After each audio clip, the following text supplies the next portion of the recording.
तो हेलो मेरे प्यारे बच्चों। तो how are you feeling today? Are you feeling better? Very good. तो my dear friends, today is our second class of free spoken course या classes आप कह सकते हैं। ये जो क्लासेस हैं बिल्कुल फ्री है, आप बिल्कुल भी इसका 1 रुपये भी आपको देना नहीं है। मैं आपको पहले ही बता चुका था। पहले क्लास में बहुत बच्चों का कमेंट आया था, बहुत पॉजिटिव कमेंट आया था कि सर बहुत अच्छा पढ़ा रहे हैं। मैं आपको कह तो रहा हूँ कि आप मुझे समय दीजिए। अगर समय से पहले मैं आपको अंग्रेजी न सिखा पाया तो फिर मुझको कहिएगा। और हर एक क्लास आपको इतना ज़्यादा अच्छा लगेगा और इतना अच्छा फील कराएगा कि आपके अंदर पॉजिटिव एनर्जी आएगी कि हाँ मैं सीख सकता हूँ। मैंने आपसे कहा था कि 2-3 क्लासेस में आपकी पहले प्रोनाउंसिएशन की लूँगा और प्रोनाउंसिएशन में आपकी सुधारूँगा। और मैं आपकी प्रोनाउंसिएशन ही सुधार रहा हूँ। पहले हम लोग प्रोनाउंसिएशन पे काम करेंगे, उसके बाद हम लोग का स्ट्रक्चर बेस्ड जो आएगा स्पोकन का जो क्लासेस, तब आपको मजा आएगा सीखने में। ऐसा नहीं कि मैं हिंदी की इंग्लिश लिख के लाया और चिपका दिया, ऐसा कुछ भी नहीं रहेगा मेरे भाई, ठीक है। तो my dear friends, please share this session to your friend and to your relative and watch this video till end. So it is second class of free spoken English classes. मैंने कहा था कि start from the zero, so it's really that we are going to be start from the zero. और zero से जब हम start करेंगे तो आपको पता ही है कि कहाँ तक हम जाएंगे, ठीक है। चलिए, वो कहते हैं कि ना संघर्ष ना तकलीफ तो क्या खाक मजा है जीने में, बड़े बड़े तूफान थम जाते हैं जब आग लगी हो सीने में। जब आग लगी हो सीने में तो जाहिर सी बात है कि बड़े बड़े तूफान थम जाते हैं। तो सीने में आग लगाकर आ जाइए क्लास में और सेशन को फैला दीजिए। और जो भी चीज़ आपको समझ में नहीं आ रहा है कमेंट बॉक्स में बोलिए, मैं पर्सनली उसका बच्चे का रिप्लाई दूंगा और एक एक करके पॉइंट में बताऊंगा आपको। चलिए, हमारा ये जो प्रोनाउंसिएशन का सेकेंड क्लास है बहुत ही ज़्यादा इंपॉर्टेंट है। This session is going to be very very important for the all student and candidate who wants to speak and read very clearly. Very good, बहुत अच्छा। चलिए, सेशन को आप लोग पहले तो सबको शेयर कर दीजिए। चलिए मेरे बच्चे आ जाओ, मेरे रसगुल्ले आ जाओ।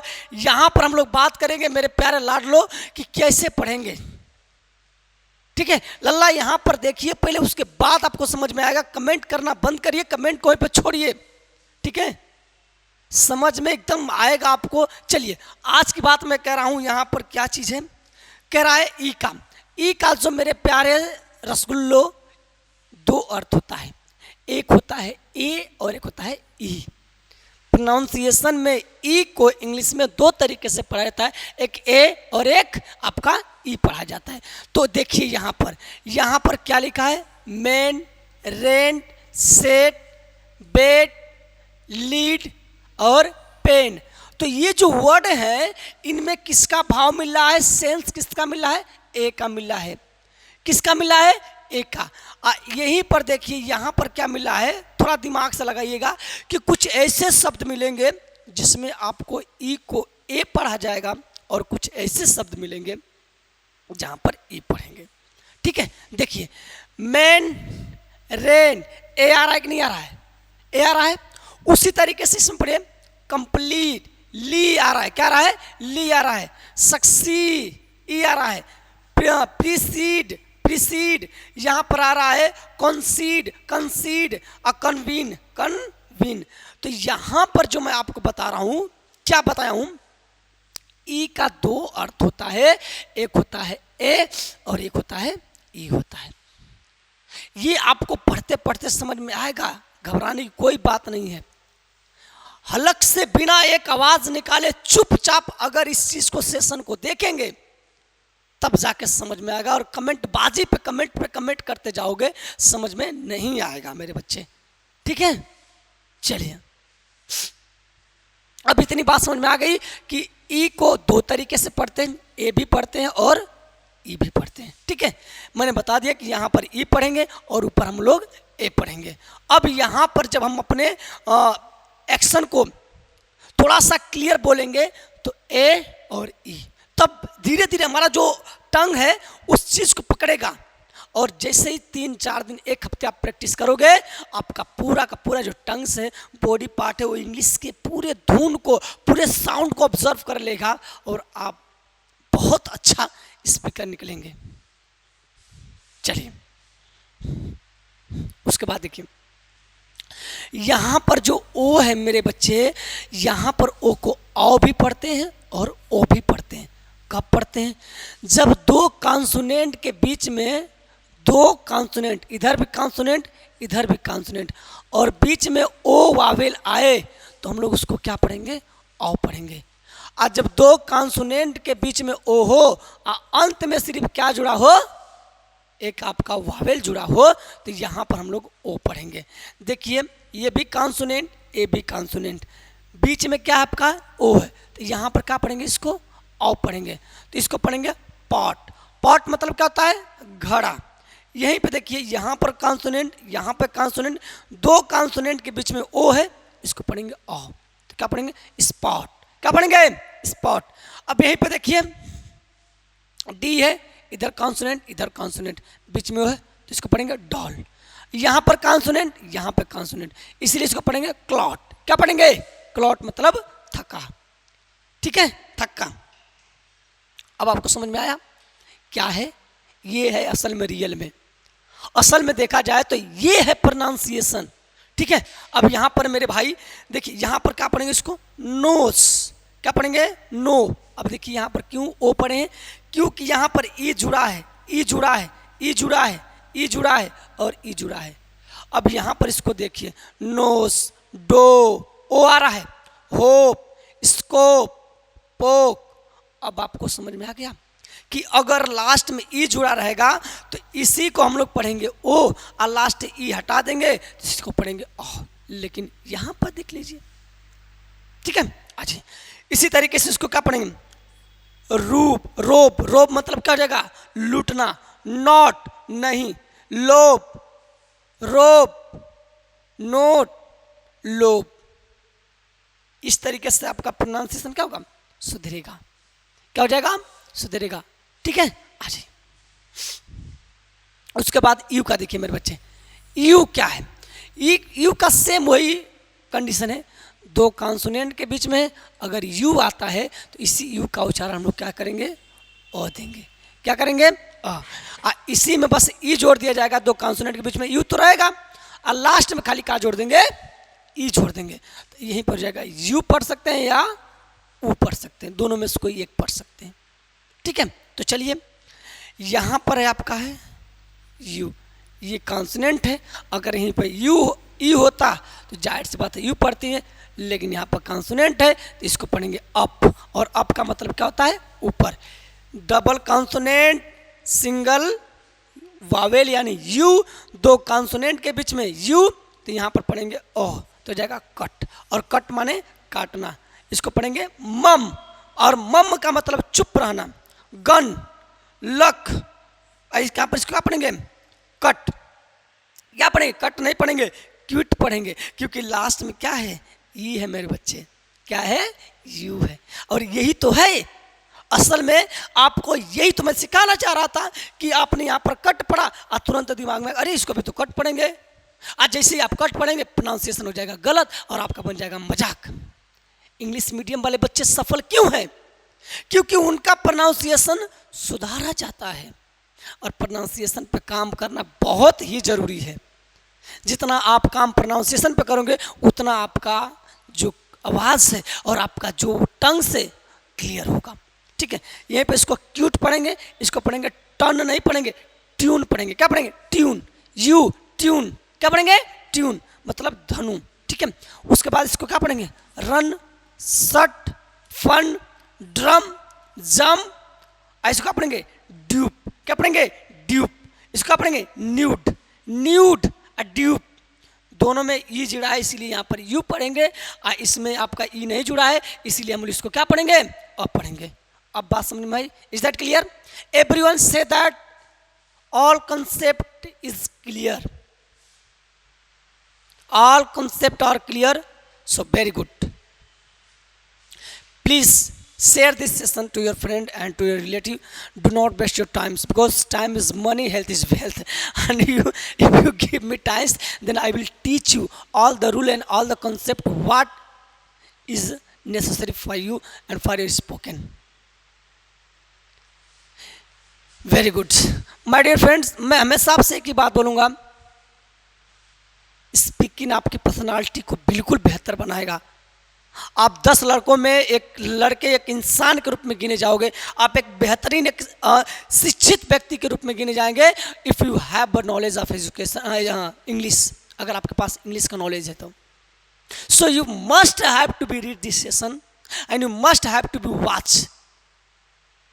वेरी गुड, आ जाइए मेरे भाई, यहाँ पर ए का देखिए, ए का भी क्या बवाल है मेरे भाई, ए का तो बवाल ही अलग है। ठीक है, अब यहाँ पर बवाल क्या है थोड़ा सा मैं यहाँ पर देख ले रहा हूँ आपको। आ जाइए यहाँ पर, हाँ इसको मैं हटा दे रहा हूँ।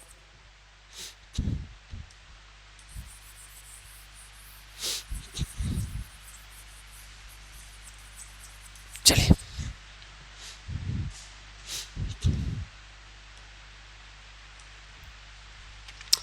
ए को हम लोग अ भी पढ़ते हैं और अ भी पढ़ते हैं। कैसे कैसे पढ़ेंगे? यदि ए के आगे पीछे डब्लू हो, अगर ये ए है चाहे इधर और चाहे इधर डब्लू हो, तो यहाँ पर ए का जो साउंड निकालते हैं वो क्या निकालते हैं? औ निकालते हैं। क्या निकालते हैं माय डियर? वेरी गुड, औ निकालते हैं। यदि ए के बाद यल हो तो इसी का साउंड क्या निकालते हैं? औ निकालते हैं। क्या निकालते हैं? औ निकालते हैं। अगर यहीं पर कह रहा डब्लू से शुरू होने वाले शब्द हमेशा औ से ही शुरू होते हैं, ये तो जानते हैं सिंपल से ये होता है, पर आगे पीछे की बात कर रहा है। तो अब यहाँ पर देखिए ए के आगे पीछे कहीं पर ए होगा तो इसको क्या पढ़ेंगे? औ पढ़ेंगे। क्या पढ़ेंगे? औ। इसीलिए इसको पढ़ते हैं वा, अ, वाक। इसको क्या पढ़ेंगे? ऑल। क्या पढ़ेंगे? ऑल। क्या पढ़ेंगे? ऑल। इसको क्या पढ़ेंगे? हॉल। इसको क्या पढ़ेंगे हम लोग? वास, वास, वार्न। ठीक है, ये तो जानते हो कि ये का उच्चारण होता है ए, ये तो सिंपल सी बात है। ठीक है, जैसे हमने लिख दिया मैन, अब यहाँ पर तो यहाँ पर जो अलग बात हो गई, लेकिन मैंने लिखा कि यहाँ पर लिख दिया मैंगो। ठीक है, तो अब यहाँ पर क्या पढ़ेंगे? इसको मैंगो पढ़ेंगे। लेकिन मेरी बातों को ध्यान से अगर सुनोगे, मैं क्या बताना चाह रहा हूँ उसको आप समझोगे तो आपको और समझ में आएगा। मैं बताना चाह रहा हूँ कि ए का उच्चारण जो सिंपल सा होता है वो होता है अ, लेकिन ए से अगर आगे पीछे जुड़ा हो क्या चीज? डब्लू। क्या जुड़ा हो? डब्लू। तो इसी ए को पढ़ेंगे हम लोग अ, चाहे यल जुड़ा हो तभी पढ़ेंगे अ पढ़ेंगे। इतनी बात दिमाग में आपके समझ में आया कि नहीं आया? चलिए, जैसे मैंने कहा walk, all, hall, one, was, was. These kinds word you will have to be used. ठीक है, चलो अब आ जाइए, बाकी में जानते ही हो और पढ़ेंगे मार्च, पास्ट, फादर, आफ्टर, चेंज, पथ। यहाँ पर ए पढ़ेंगे, यहाँ पर क्या पढ़ेंगे? बाकी सब में ए पढ़ेंगे, लेकिन उसमें क्या पढ़ेंगे? आ पढ़ेंगे। ठीक है, आ जाइए। अब अगला रूल देखिए क्या कह रहा है। यदि C H, J, L, R और एस एच के बाद ई और डब्लू हो तो इसका उच्चारण हम लोग क्या करते हैं? ऊ में देते हैं। बाकी सब में क्या करते हैं? यू में देते हैं। जैसे यहाँ पर मैं कह दूँ कि बाद की बात मैं करूँ कि सी एच के बाद ई आया है तो यहाँ पर क्या पढ़ेंगे? बोलिए, यू पढ़ेंगे, ऊ पढ़ेंगे। क्या पढ़ेंगे? चू, माने चबाना। इसको पढ़ेंगे चू, इसका पढ़ेंगे फ्लू, इसको पढ़ेंगे लुइस, इसको पढ़ेंगे ग्रू, इसको क्या पढ़ेंगे? क्रू। क्या पढ़ेंगे? क्रू। यानी कह रहा है कि यदि सी एच, जे और यल, आर और एस एच के बाद ई डब्लू हो तो उसका उच्चारण ऊ होगा, बाकी सब में क्या होगा? यू होगा। ये बात आपको समझ में आ गई होगी। जैसे चू, फ्लू, लुइस और ग्रू, और उसके बाद क्या पढ़ेंगे? क्रू पढ़ेंगे। समझ में आया? स्पोकन बहुत ही आसान है। सबसे पहले हमको अपने प्रोनाउंसिएशन पे काम करना पड़ेगा। प्रोनाउंसिएशन हमारा सुधर जाएगा तो इंग्लिश ऑटोमेटिक सुधर जाएगी। चलिए,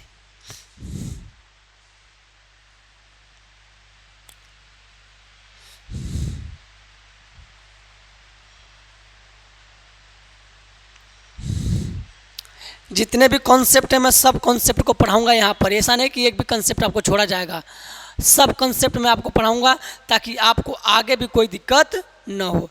यहाँ पर मेरे भाई कह रहा है कि देखिए, जब भी यम के बाद बी हो तो उसका उच्चारण नहीं होता है, प्राय बी के बी शब्द के अंत में होता है, तो बी यदि बीच में हो तो उसका उच्चारण नहीं किया जाता। अर्थात ये भी कह सकते हो कि यदि यम के बाद बी हो तो बी का उच्चारण नहीं होता है। रूल यही कह रहा है कि यम के बाद अगर बी हो तो बी का उच्चारण नहीं किया जाता है। जैसे इसको डुम्ब नहीं पढ़ेंगे क्योंकि यहाँ पर यम के बाद बी है, तो बी का उच्चारण नहीं करेंगे तो पढ़ेंगे डम। क्या पढ़ेंगे? डम। इसको क्या पढ़ेंगे? थम। क्या पढ़ेंगे? थम। इसको क्या पढ़ेंगे? क्लाइम। क्या पढ़ेंगे? क्लाइम। यहाँ पर बी को नहीं पढ़ेंगे क्योंकि यम के बाद बी आएगा तो बी का उच्चारण नहीं होगा मेरे भाई, नहीं होगा। चलिए अगला रूल देखिए, ये तो बहुत आसान है। ये कैसे आसान है, मेरी बातों को ध्यान से सुनिए। कह रहा है कि सी के बाद अगर आपको मैं लिख दे रहा हूं HUR के, ठीक है, LO, अगर सी के बाद इनमें से कोई भी शब्द आता है मेरे भाई, कोई भी शब्द आता है, इसी सी को हम लोग पढ़ेंगे क। क्या पढ़ेंगे? क पढ़ेंगे। जैसे अगर मैं आपके सामने यहीं पर लिख दूं कि ध्यान से सुनो, क्या लिखा है? CUT। तो ये देखिए सी के बाद यू आया है, इसका मतलब इसी को सी को क्या पढ़ेंगे? क। तो हो जाएगा कट। क्या हो जाएगा? कट। अगर यहीं पे मैं कहूँ आपसे सी के बाद मैं यल लगा दूं तो हो जाएगा SS। तो इसी के बाद यल आया है तो इसी को पढ़ेंगे क, तो हो जाएगा क्लास। क्या हो जाएगा? क्लास हो जाएगा। इसी तरीके से मैं आपको बोल दूं BACK, यहीं पर हो जाएगा बैक। क्या जाएगा? आपका बैक। और बैक मतलब होता है पीछे। यहाँ पर हमने सी को क्या पढ़ा? क। क्या पढ़ा? क। कोई भी वर्ड उठा लीजिए, जैसे हमने यहीं पर लिख दिया COAT, कोट। कोट। क्या पढ़ेंगे इसको? कोट पढ़ेंगे। क्या पढ़ेंगे जी? कोट पढ़ेंगे। अब आ जाइए, अगर यहीं पर मैं लिख दूं CHAR, कैरेक्टर, देखिए यहीं पर क्या पढ़ेंगे? कैरेक्टर। क्या पढ़ेंगे? कैरेक्टर पढ़ेंगे। यहीं पर हमने क्या पढ़ा? इसको क पढ़ा। अब इसी का दूसरा भाई क्या था? यहां पर देखिए मेरे बच्चे, दूसरे भाई की मैं बात करूंगा तो कह रहा है कि सी के बाद, किसके बाद? सी के बाद अगर मैं जोड़ दूं आई या जोड़ दूं ई या जोड़ दूं वाई, तो इसी सी को क्या पढ़ेंगे हम लोग? इसी सी को पढ़ेंगे स। जैसे CITY, तो क्या जाएगा? CT। इसी सी के बाद मैं लिख दूं ई तो हो जाएगा सेंटर। क्या जाएगा? सेंटर। इसी के सी के बाद CYCLE तो हो जाएगा साइकिल। यानी सी के बाद इन तीनों में से कोई भी लेटर आता है तो सी को सब पढ़ेंगे, और सी के बाद इनमें से कोई भी लेटर आता है तो इसी सी को क पढ़ेंगे। जल्द ही उतार लो इसे। ये पूरा नियम वही कह रहा है, मैं उसी को शॉर्ट में बता दिया हूं। क्या कर दिया? शॉर्ट में बता दिया। ठीक है, इसी को मैंने आपके समक्ष शॉर्ट में बताया ताकि आपको समझ में आ जाए। चलिए आगे चलते हैं। आगे जैसे अब एकदम ये तो और आसान है।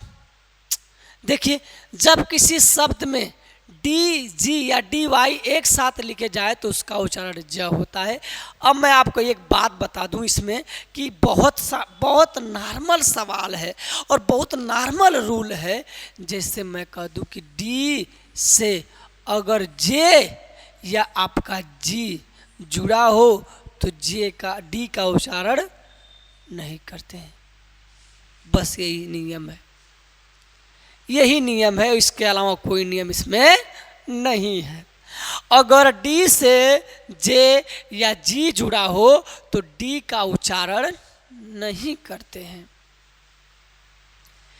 इतनी बात आपको समझ में आ गई कि अगर डी से जे जुड़ा हो, क्या जुड़ा हो, जे या जी जुड़ा हो तो डी का उच्चारण नहीं करते हैं।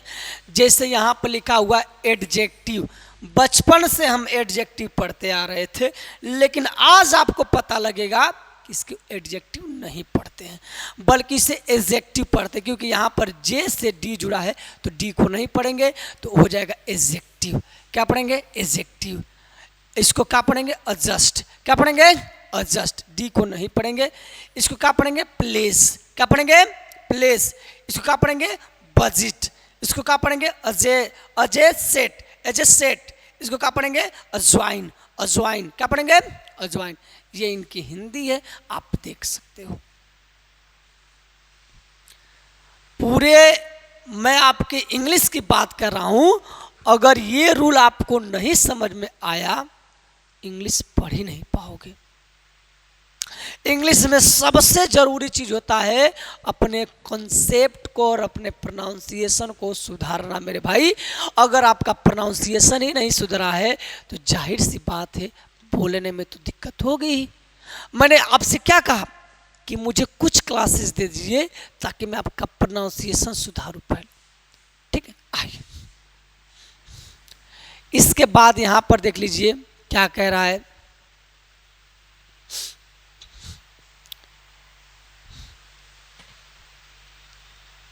आ जाओ, कह रहा है कि जे का साउंड ज भी होता है। जे का साउंड जब भी होता है, यानी ज का साउंड जब भी होता है। जे का मतलब कर सकते हैं जब जे के बाद ए ओ यू हो तो, सॉरी जी, जी का उच्चारण क्या होता है, ग होता है। अच्छा, इसको मैं तो रहने दी, इसको रहने दी। ये तो इसको मैं मिसप्रिंट किया था भाई, ये कहाँ से आ गया। चल यहाँ पर देखिए, अच्छा अब यहाँ पर हम लोग कहना है कि के क्या है मेरे भाई। अगर दिमाग लगाओगे तो कह रहा है कि यन, यन के पहले, यन के पहले अगर आपका के हो, क्या होगा, के। मान लो ये यन है और यन से पहले के हो तो हमेशा क्या क्या रहता है आपका, के साइलेंट रहता है। यन से पहले के हमेशा क्या रहता है, साइलेंट। तो इसको पढ़ेंगे नो, इसको पढ़ेंगे नी, इसको पढ़ेंगे नाइफ। क्या पढ़ेंगे, नाइफ पढ़ेंगे। मेरे प्यारे लाडलो, शेयर कर दो सभी को। पहले एक बार और लाइक कमेंट जरूर करें। चलिए,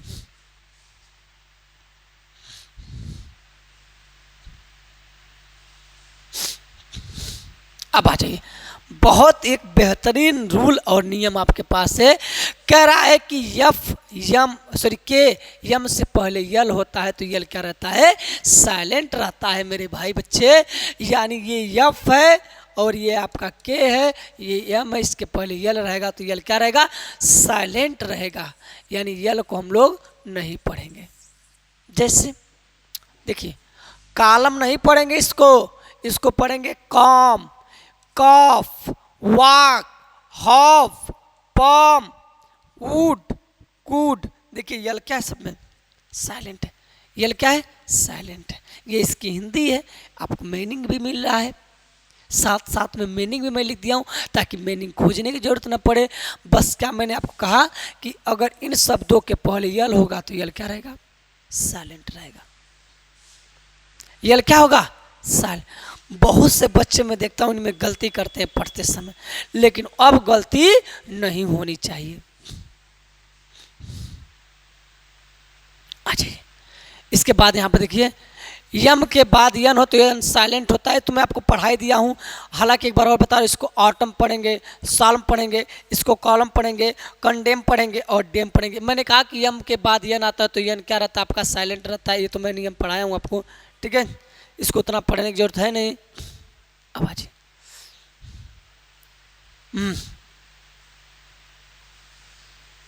देखिए क्या कह रहा है, डी, जी और के यदि एन के आगे पीछे हो तो प्रायः क्या रहता है, साइलेंट रहता है। अगर जी एन किसी शब्द में कहीं भी हो तो जी हमेशा क्या रहता है, साइलेंट रहता है। आप ये कह सकते हो कि जी एन कहीं भी साथ में हो तो जी हमेशा क्या रहता है, साइलेंट रहता है। अब देखिए इनमें से कोई वर्ड आपका जी एन से कहीं जुड़ा मिल जाए तो वहाँ पर कह रहा है कि जी हमेशा और ये शब्द क्या रहते हैं, साइलेंट रहते हैं। अब यहाँ पर देखिए क्या हो गया, वेडनेसडे क्या पढ़ेंगे, वेडनेसडे नहीं पढ़ेंगे, क्या पढ़ेंगे, वेंसडे। क्या पढ़ेंगे, वेंसडे।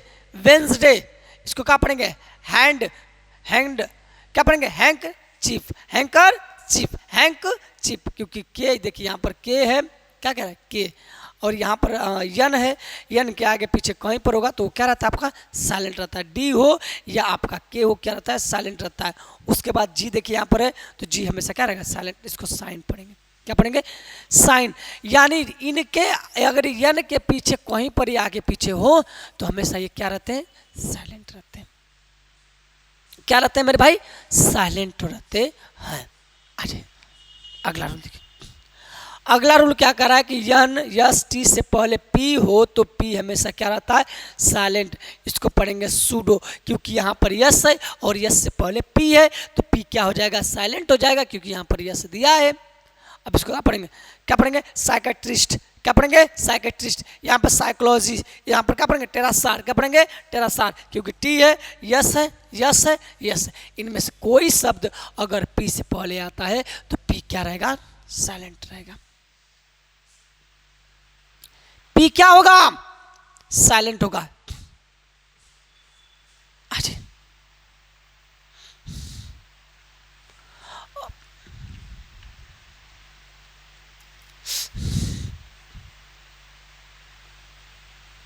आ जाइए, यहां पर कुछ मैं आपको बता दूं शब्द।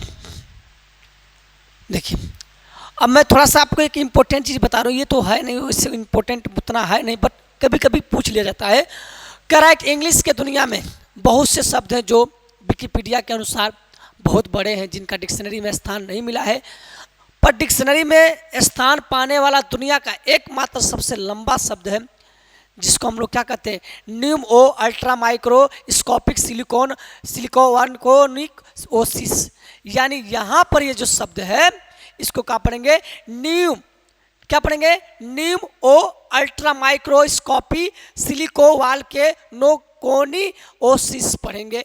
यानी कि ये मात्र एक ऐसा शब्द है पूरे इंग्लिश में कि इसको विकिपीडिया अर्थात डिक्शनरी में स्थान मिला है कि दुनिया का सबसे बड़ा शब्द है। हालांकि ये सिर्फ ऐसे ही बताने के लिए कोई इंपॉर्टेंट है नहीं है मेरे भाई। इसका जो हिंदी है, यह एक बीमारी का नाम है जो फेफड़े में बहुत ही महीन धूल या राख के कारण कड़ के जाने से हो जाता है। ये एक बीमारी का नाम है जिसको डिक्शनरी में स्थान दिया गया है। आ जाइए, टी साइलेंट कब रहता है, देखिए टी जिस शब्द के अंत में, ठीक है, S T L E F T N S T N हो तो वहाँ क्या रहता है, टी साइलेंट रहता है। देखिए यहाँ पर क्या है, टी है, ठीक है, और टी अंत में क्या कह रहा है कि इनमें से कोई शब्द हो, जैसे मैं यहाँ पर तो थोड़ा सा दिमाग लगाएंगे कि लिसेन, फासन, यहाँ पर क्या पढ़ेंगे, रेसल। तो ये तो थोड़ा सा इसको थोड़ा टाइपिंग में गलती होगी यार, कोई एक मिनट।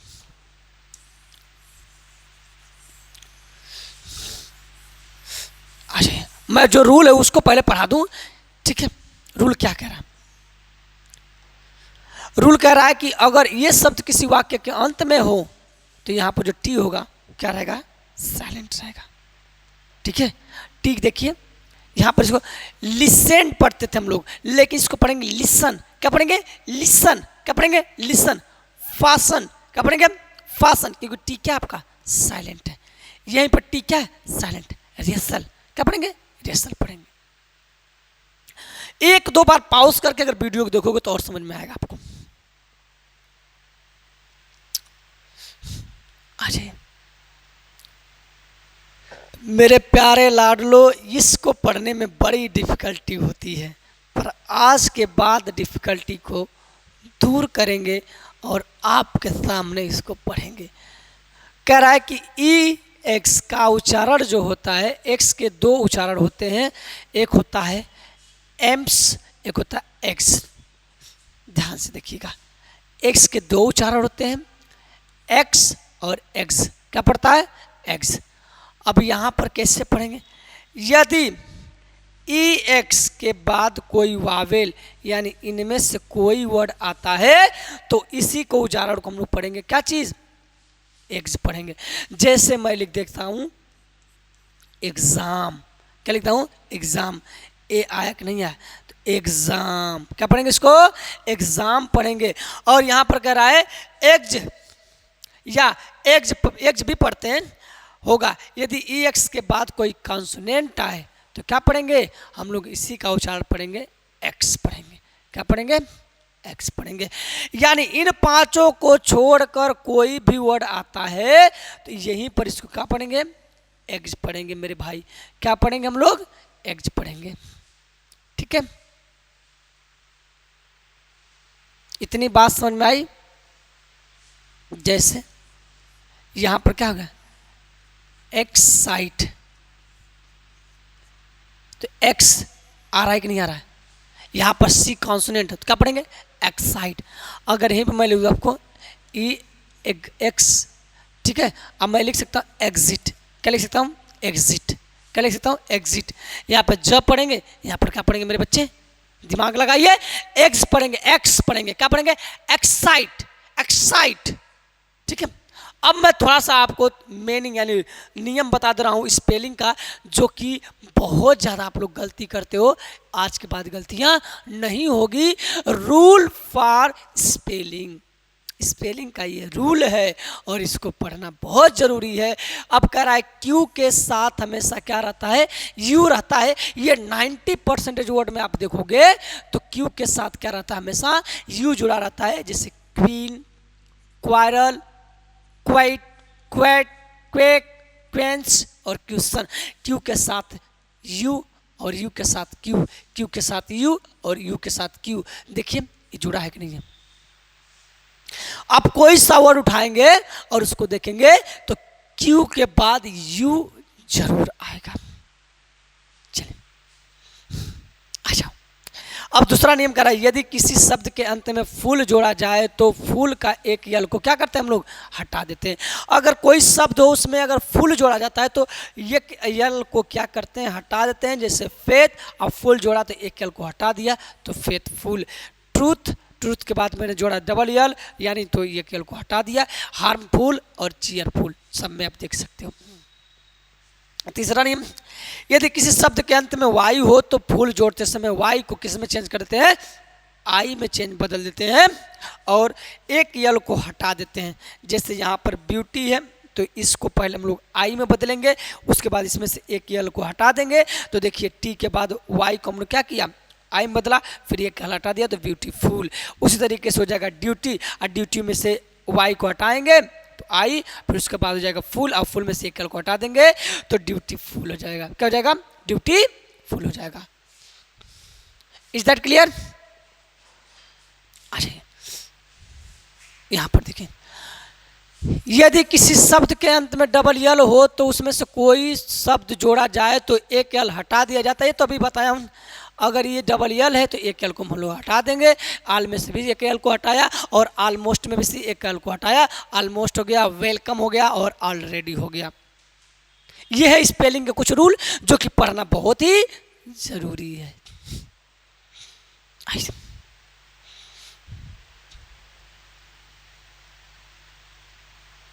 यहां पर देखिए, चलिए पांचवा नियम क्या करा है? सी का जो साउंड होता है ये ई भी होता है। जब सी के साथ अगर ये जुड़ा हो तो हम लोग उसको क्या पढ़ेंगे? ई पढ़ते हैं। और यहाँ पर इसको क्या पढ़ेंगे मेरे बच्चे? नॉट सी पढ़ेंगे। यहाँ पर अगर सी के साथ ये शब्द होगा तो उसको सी पढ़ना है। साउंड क्या निकालोगे? सी। अगर उसी को उलट के लगाओगे तो यहीं पर साउंड सी नहीं पढ़ेंगे। जैसे यहाँ पर डिसीव, सी आ रहा है, सीव, रिसीव, वहाँ पर कंसीव, सीलिंग और परसीव। लेकिन अगर यहीं पर मैं कह दूँ कि आई और ई सी से जुड़ा हो तो यहाँ पर सी का उच्चारण नहीं देते हम। क्या पढ़ेंगे इसको? रिलीव, बिलीव, सीज और नाइस। क्या पढ़ेंगे? नाइस। ठीक है, आ जाए। छठवां रूल कहता है कि यदि किसी वर्ब के अंत में ई हो तो उसमें आईएनजी लगाते समय ई को हम लोग क्या करते हैं मेरे प्यारे लाडलो, हटा देते हैं। जैसे कम में ई है, आईएनजी जोड़ा, मैंने ई को हटा दिया तो कमिंग। राइट में ई है तो मैंने आईएनजी जोड़ा तो हमने आईएनजी को ई को हटा दिया तो राइटिंग। उसी तरीके से एब्यूज में आईएनजी जोड़ते समय ई को हटा दिया तो एब्यूजिंग। गिव में आईएनजी जोड़ते समय ई को हटा दिया तो हो जाएगा आपका क्या चीज, गिविंग। मेक में वही नियम है, मेक में भी क्या हुई, वही नियम है। ठीक है। अच्छा, अगला रूल देखिए,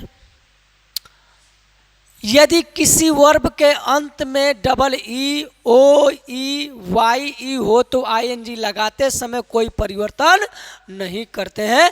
अगर अंत में ये शब्द हो तो कोई परिवर्तन नहीं करते हैं।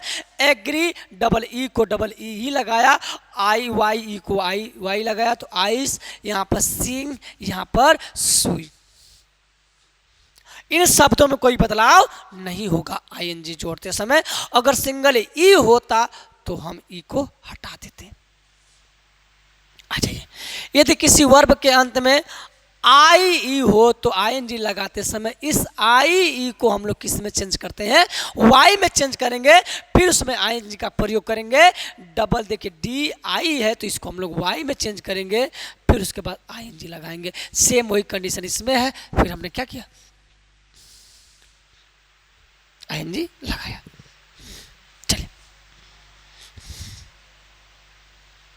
आइए, यदि किसी वर्ब के अंतिम अक्षर से के पहले वावेल लेटर हो और वह वर्ड स्ट्रेस हो तो आईएनजी लगाते समय अंतिम वाले लेटर को डबल कर देते हैं। मैं आपको एक ही बात बताना चाहूँगा कि क्या कहना चाह रहा है। अगर मान लो ये कोई वावेल है और वावेल के बाद कोई सिंगल कॉन्सोनेंट हो, क्या हो, कॉन्सोनेंट हो, तो हम जब भी इसमें आईएनजी जोड़ेंगे तो अंतिम वाले लेटर को डबल कर देंगे। वही चीज़ यहाँ पर बता रहा है। अगर अंत में कोई कॉन्सोनेंट हो और कॉन्सोनेंट से पहले सिंगल वावेल हो, आईएनजी लगाते समय डबल कर देंगे अंतिम वाले लेटर को। अंतिम लेटर कॉन्सोनेंट, ये सिंगल वावेल, तो आईएनजी जोड़ेंगे तो डबल टी, तो हो जाएगा सिटिंग। स्विमिंग क्या जाएगा, स्विमिंग। स्किप, पी को डबल कर देंगे, स्किपिंग। रन को डबल कर देंगे, रनिंग। बेग को तो बेगिंग। यहां तक की बातें आपको समझ में आ गई। मुझे उम्मीद है कि आपको समझ में आया होगा और आपके अंदर क्लियरिटी आया होगा। सबसे पहले मैं आपको एक बात बताना चाहूंगा कि अगर आप अंदर जुनून है, सीखने की क्षमता है, तो आप बहुत कम समय में सीख जाओगे। मैंने कहा था कि 2-3 क्लास मुझे दीजिए प्रोनाउंसिएशन सुधारने के लिए, फिर देखिए आपका जो वोकल कॉर्ड है और आपकी जो जुबान है कितना तेज चलेगी स्पोकन की दुनिया में।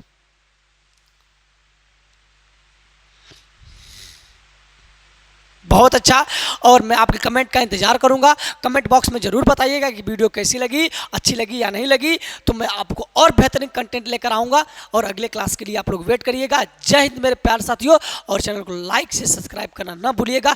फिर मिलते हैं ऐसे ही मजेदार वीडियो के साथ, और आपके हौसले को मैं बुलंद करूंगा और आपको अंग्रेजी सिखाने का कार्य मैं करूंगा। बस आपको मुझे समय चाहिए। तो जय हिंद, नमस्कार।